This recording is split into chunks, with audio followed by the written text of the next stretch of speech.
Happy Easter time, Unity of Modesto. Thank you so much for being here. Some people call me Reverend Sharon. Some people call me other things. I am an ordained minister of A Course in Miracles. It's somewhat controversial, but yeah, we're doing that anyway. And I'm just really glad that you guys are here today. We have a really special treat. Everybody, all the ministers, Jill Loving, Reverend Nancy, Irene, Carrie, and myself are going to be, we're going to be reading from the Gospel of Matthew. And then we're going to be giving some of our perception as to the piece that we read. And I think that you're going to enjoy it. I hope so. And we have announcements. Reverend Nancy, you going to give us some announcements? We got some.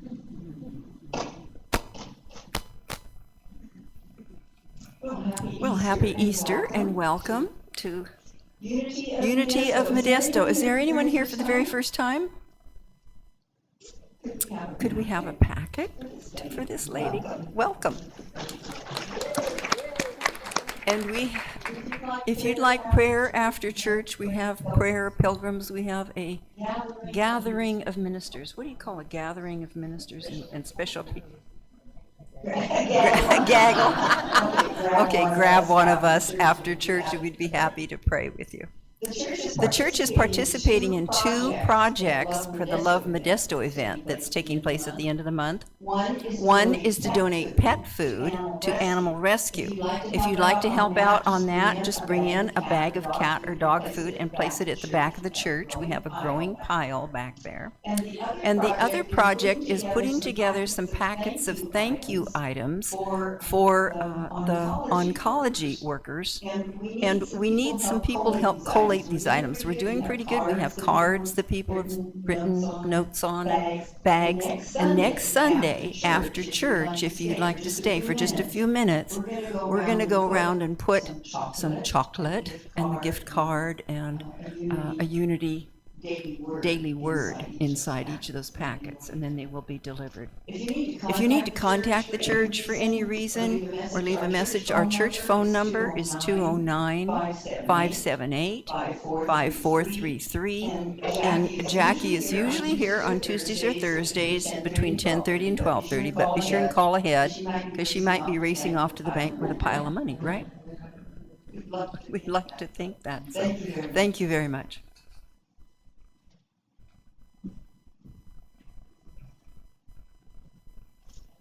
Now we have the daily word.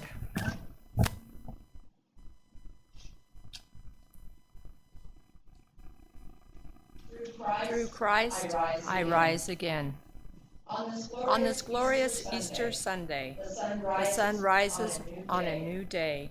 I am glorious too, called to life and shining with joy because Christ is risen in me. Just as the stone was rolled away to reveal an empty tomb where Jesus' crucified body had been, I roll away the stones of all that has kept me entombed and leave my crucifixion experiences behind. Easter is a celebration of Jesus overcoming death. It is also an invitation to celebrate my victory over all I have survived. It is a celebration of the triumph of truth and resurrection of the Christ within. The trials of the world are always temporary. Today I roll away the stone of limitation and am resurrected into the truth of God. With joy, I rise again. And from John 11:25, I am the resurrection and the life.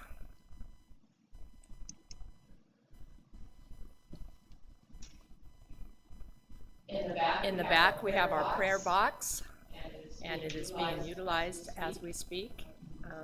Whatever intentions you have, whatever intentions is on your heart, write them down, put them in the box, and we will pray over them for 30 days, and then we will send them to Silent Unity. But the most important prayer, and the one that answers, is the one that you put in that thought. It's the moment the thought comes to your mind, on no matter what it is, for yourself, for your family, for your friends, for the world, for your pets. It doesn't matter. It starts with you, and it extends from you. And for this we are grateful. Let's do our April affirmation. You ready? I am open and receptive into infinite abundance. I am rich in divine ideas and wealthy in divine abundance. Gosh, I feel like we should do that one more time. I am open and receptive into infinite abundance. I am rich in divine ideas and wealthy in divine abundance. And so it is. Amen. And now we have some music. But before we do that, yes, we have meditation music. I think we skipped over the Lord's Prayer. Okay. Yep, and I'll sing the Lord's Prayer.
Morning is broken.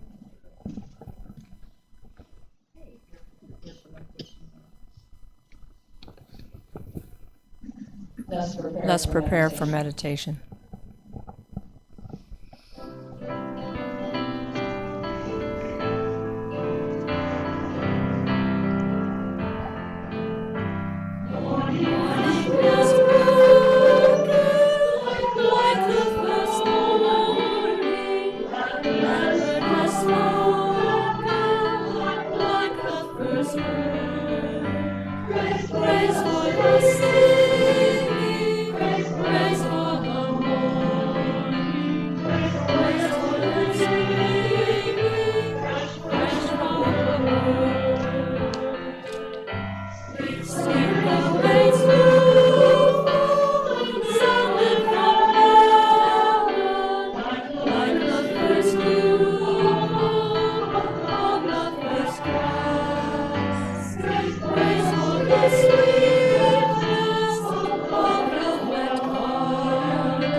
Let us bring our attention and awareness within. Deep breath in. And as we slowly release, we release all thoughts and cares of the day, all the comings and goings of all the places we need to be and the people we need to speak to. We release all of our cares. We set them aside.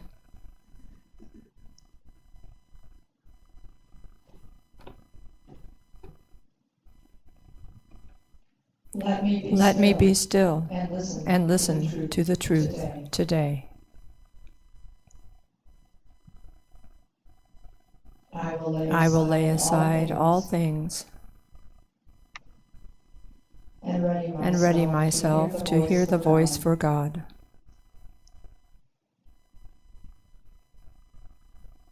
I will listen with an open mind.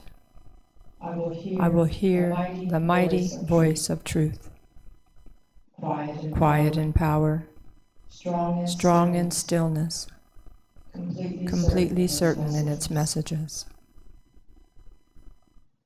I will listen and hear God speak to me today. God's voice silences the thunders and opens the way to peace and stillness.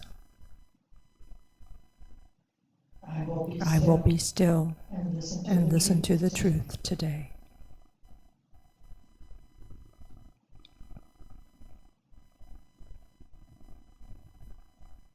God calls to me. Each moment spent in listening, 1,000 minds are open to the truth. Let me be still and listen to the truth today. My voice is His to give what I receive.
When you're ready, you're welcome to come back into the room.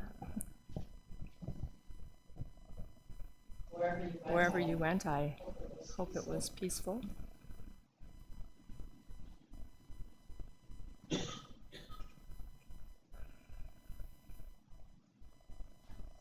So today we will be reading from the Gospel of Matthew, like I said earlier. And the first reader and speaker is Jill Loving.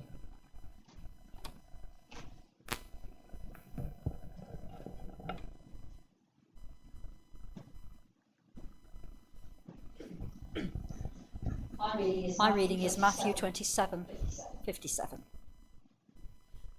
As evening approached, there came a rich man from Arimathea named Joseph, who had himself become a disciple of Jesus. Going to Pilate, he asked for Jesus' body, and Pilate ordered that it be given to him. Joseph took the body, wrapped it in clean linen cloth, and placed it in his own new tomb that he had had cut out of the rock.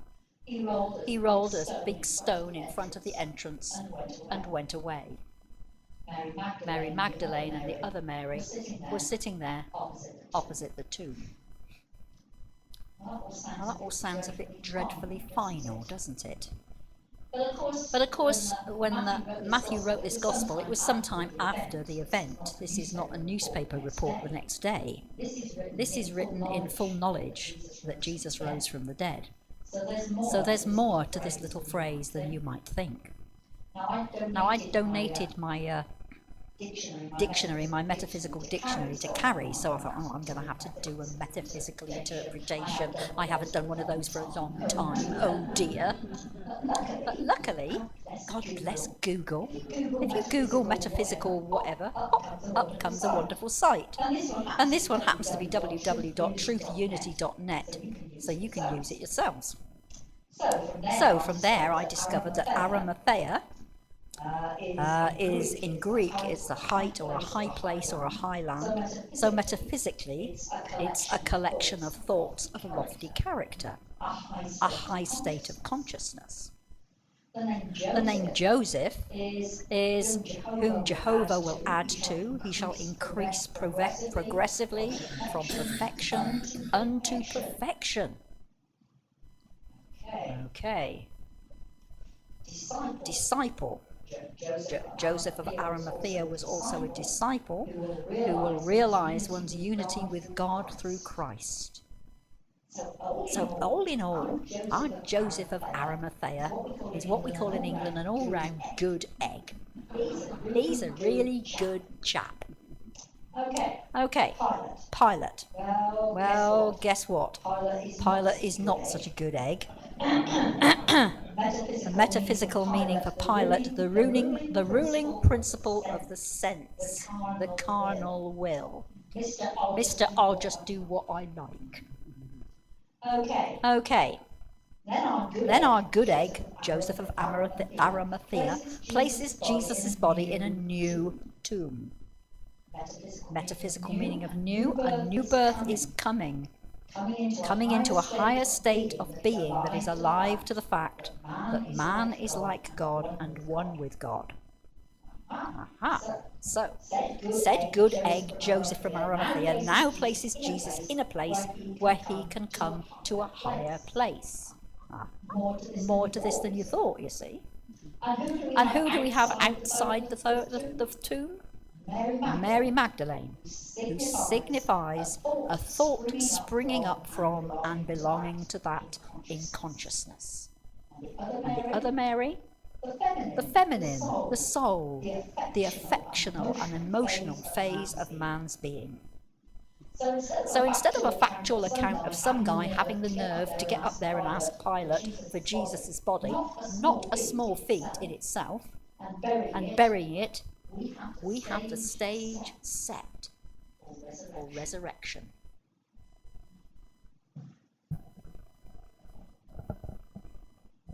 Reverend Nancy?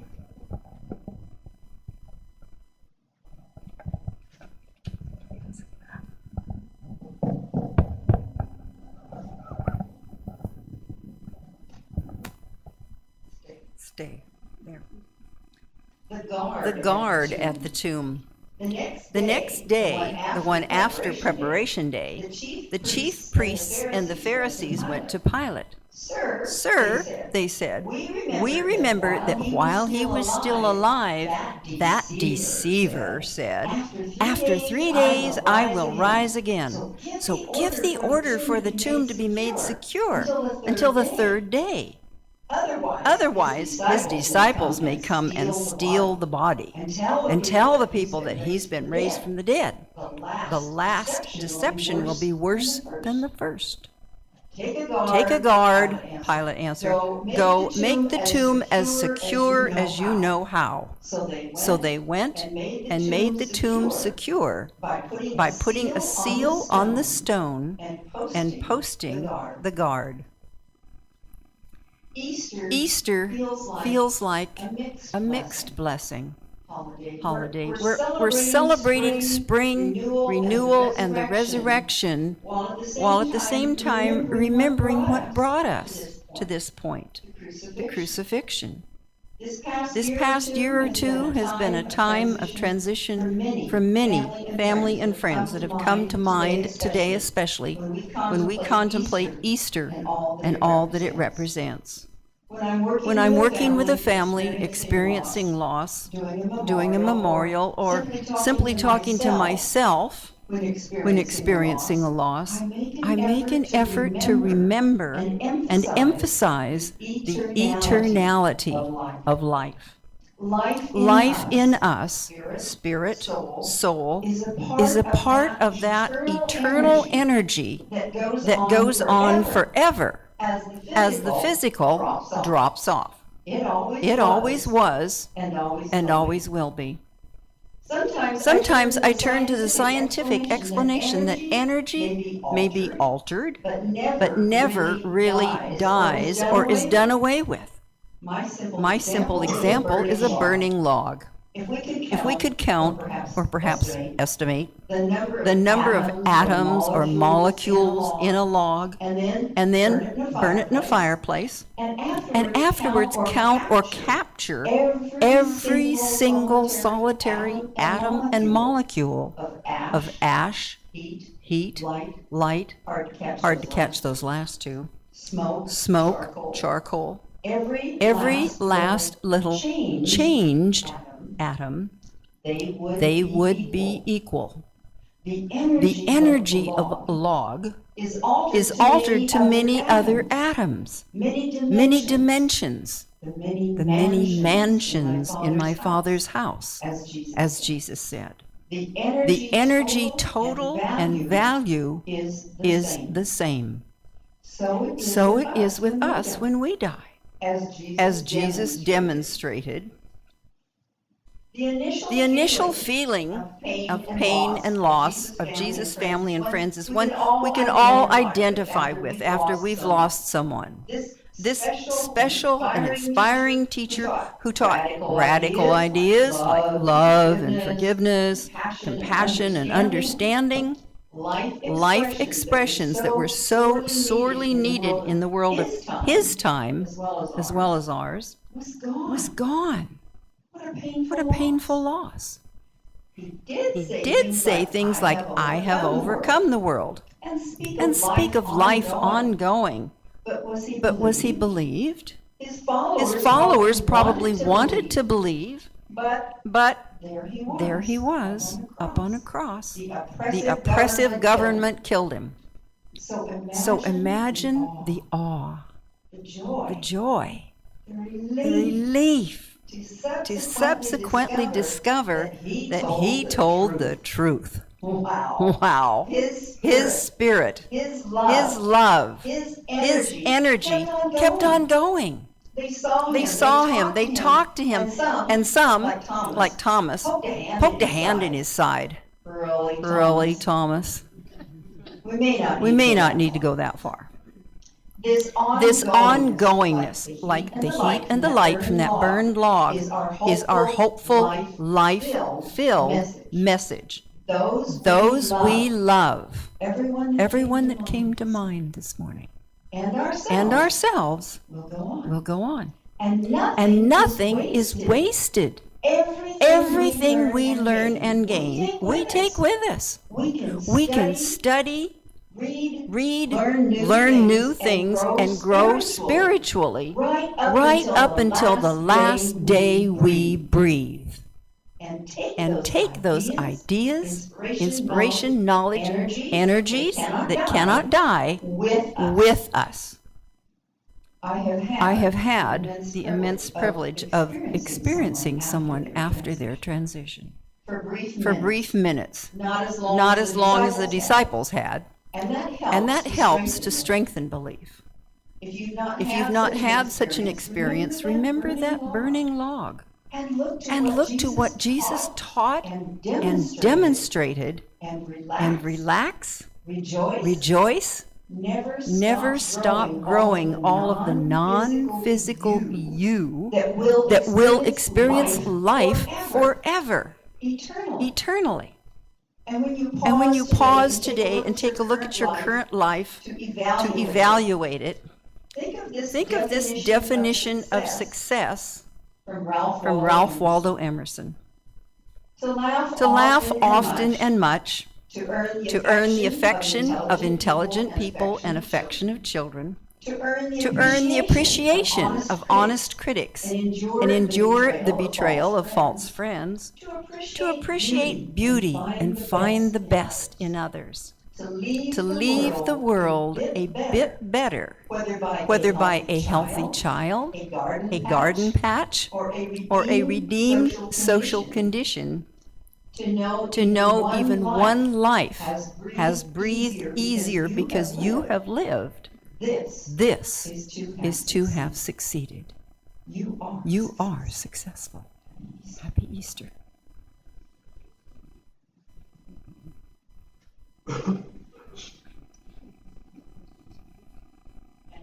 now we have Reverend Irene Whitmore.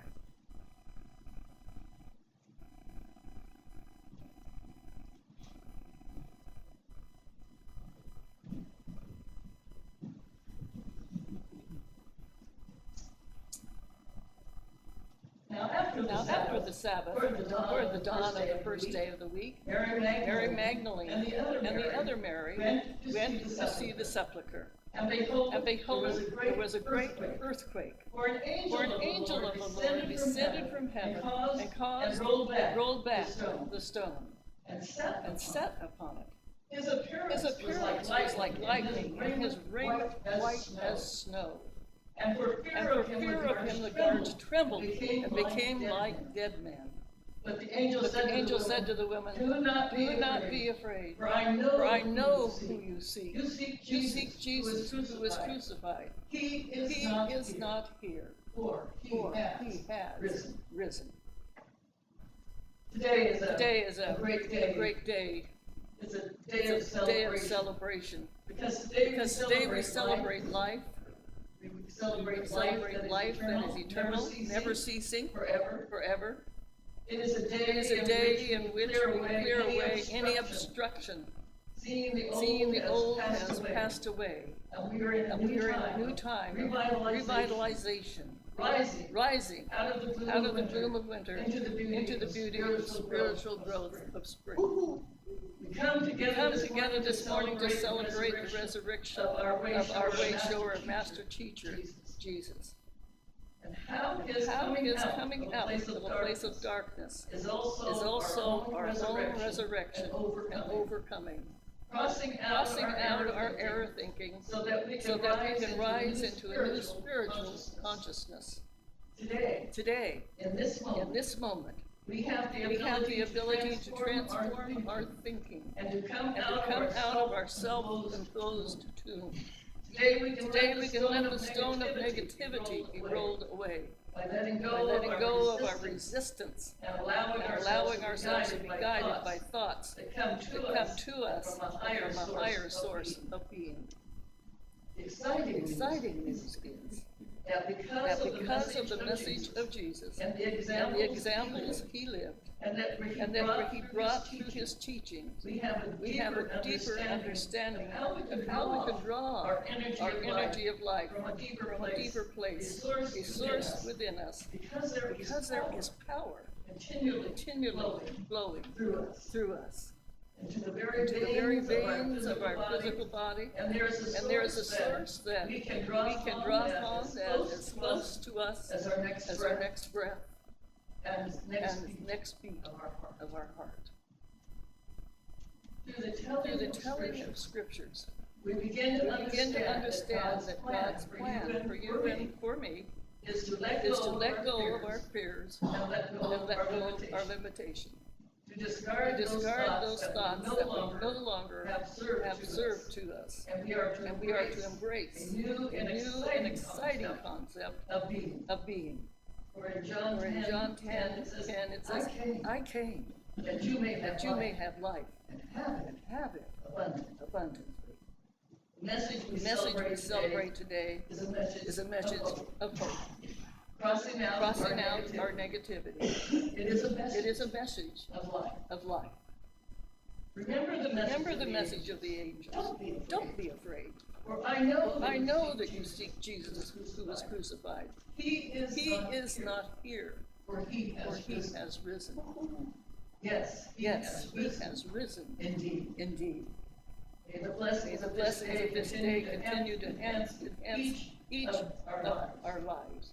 I like what I read in the Daily Word this morning, and it said, the trials of the world are always temporary. Today, I roll away the stone of limitation, and I am resurrected into the truth of God. With joy, I rise again. With joy, you rise again.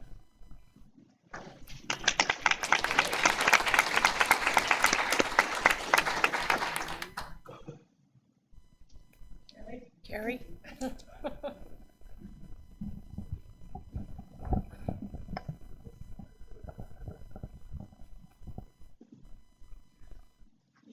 The angel said to the woman, "Do not be afraid, for I know that you are looking for Jesus, who was crucified. He is not here, he has risen, just as he said. Come and see the place where he lay.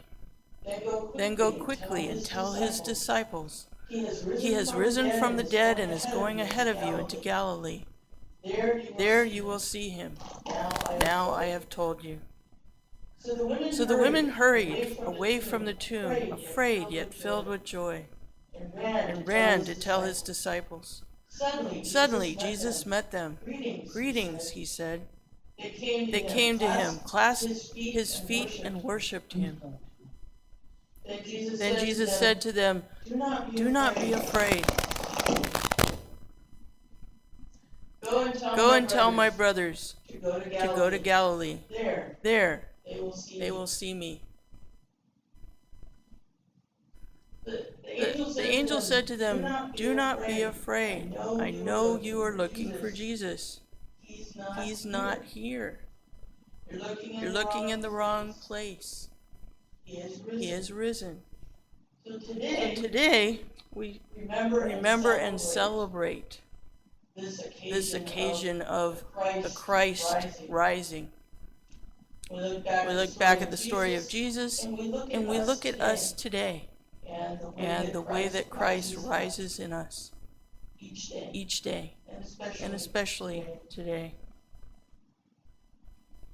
Have you ever had to step up and do something that was really hard and you didn't think you could do it? Maybe you had to throw a big party, or make a big dinner, or start a new job, or get through one more day of COVID craziness. There's a lot of times life throws us challenges. I mean, Jesus had a huge challenge, and he stepped up. And when we have these challenges, we might be afraid. We might say, "I can't do that." But to each one that you stepped up and you rose to the occasion, that's an example of Christ rising in you, allowing your light to shine, allowing yourself to step forward into something new that was impossible just a minute ago. And then when you get past that, after you've stepped up to that, you can look back for the you that was there just before you stepped up to that, and there's nobody there.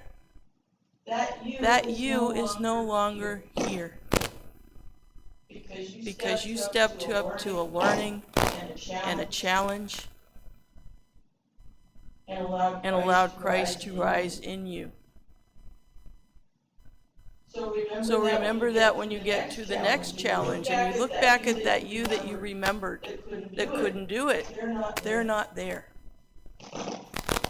They're gone. There's a new you. A new you with the living Christ. And each time you rise to an occasion, that'll happen on a new level. There will be another resurrection with a new you, with Christ shining even more brightly in a resurrected newness.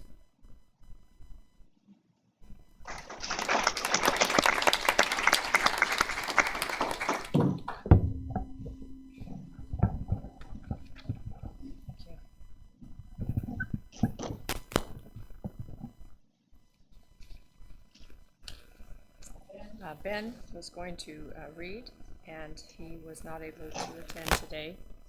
So I will read Ben's part. The guards report.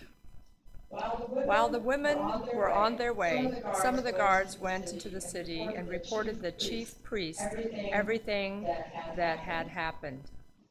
When the chief priests had met and the elders and they devised a plan, they gave the soldiers a large sum of money, telling them, "You are to say, his disciples came in during the night and stole him away while he was asleep, while you were asleep.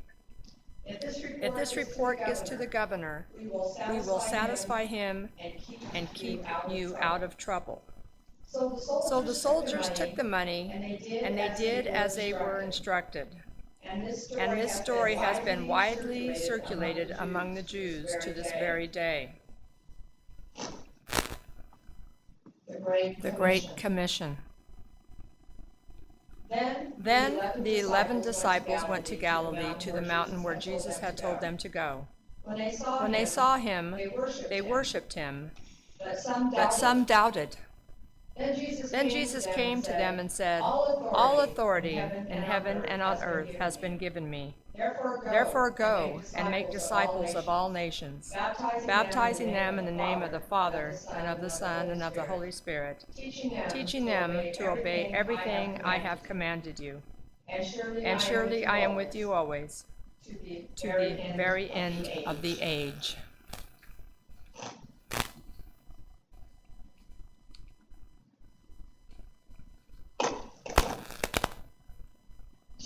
Jesus tells us that his body disappeared because he had no illusion about it. He says that the last one had gone. It was laid in the tomb, but there was nothing left to bury. It did not disintegrate because the unreal cannot die. It merely became what it always was. And that is what rolling the stone away really means. The body disappears and no longer hides what lies beyond. It merely ceases to interfere with true vision. To roll the stone away is to see beyond the tomb, beyond death, and to understand the body is nothing. It's a very temporary device that the children of God hang out in and mistakenly believe it to be ourselves. It is not who we are. We can take care of it. Feed it. Give it some rest. Rub some lotion on it. Huh? Yeah, we can take care of it. Exercise it.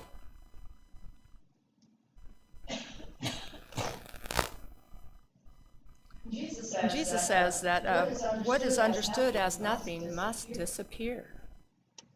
He says, "I assumed another human form with human attributes afterwards to speak to those who were there to prove the body's unworthiness to the world." And he says that this has been much misunderstood. "I came to tell them that death is an illusion, and that the mind made the body can make another one sense from itself as an illusion. They did not understand that. But now I talk to you and I give you the same message. The death of an illusion means nothing. It disappears when you awaken and decide to dream no more. And you still do have the power to make this decision as I did." And he tells us, "Teach that I did not die in vain, but rather demonstrate that I did not die by demonstrating that I live in you." That's it. We demonstrate the Christ in us when we extend love. For love is what saves this world. It isn't our fear, and we know that. We all know that. This is all, yeah, we don't have to talk about it. We already all know that. Inherently, we know that love is the answer to every question. And he tells us that the crucifixion was a demonstration in love. And that the body is not what we think it is, and that death has no power over us. For we are the children of God Himself. Thank you very much.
And now we have our offering prayer.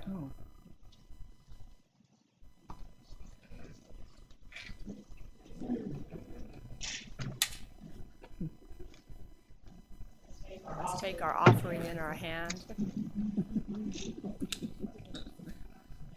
and receive divine love through me. Blesses and multiplies all that I am, all that I have, all that I give, and all that I receive.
We're going to close the service today.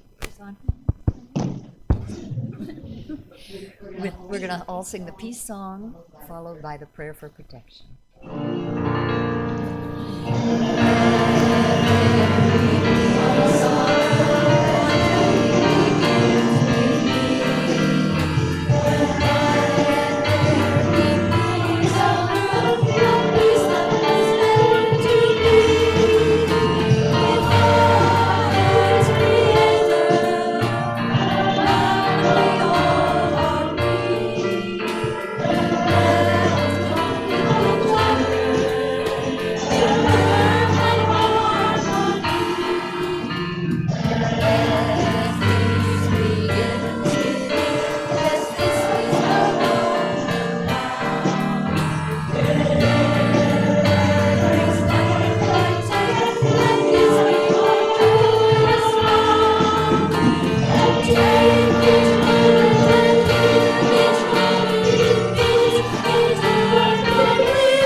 Go out knowing the light of God surrounds us, the love of God enfolds us, the power of God protects us, the presence of God watches over us. Wherever we are, God is, and all is well. Thank you. Yeah. Thank you. Happy Easter, everyone. We have some coffee. I don't know, there's something across the way. We're not having any food because we figure most people will go eat somewhere else today. Oh, we have a song. I'd like to build the world a home and furnish it with love. Apple trees and honeybees, that's how I turtle doves. I'd like to teach the world to sing in perfect harmony. I'd like to build human homes and keep it company. I'd like to see the world for once as and hear them echo through the hills for peace throughout the land. That's the song. Let the world sing today a song of peace that echoes on and never goes away. I'd like to build the world a home. It's so smushed together that I can't my eyes. Yeah, I need mine like I'd like to teach the world to space. They got them squished.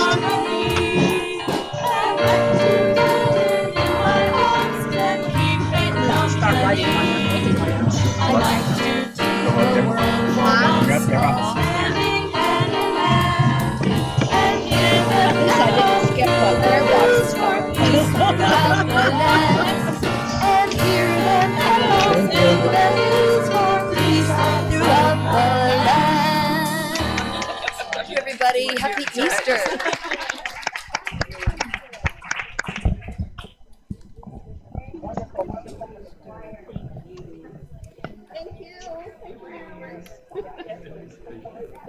Does she want to ride us somewhere, or are we taking one and get down next time? Yeah. Yeah, that'd be all right. Yeah.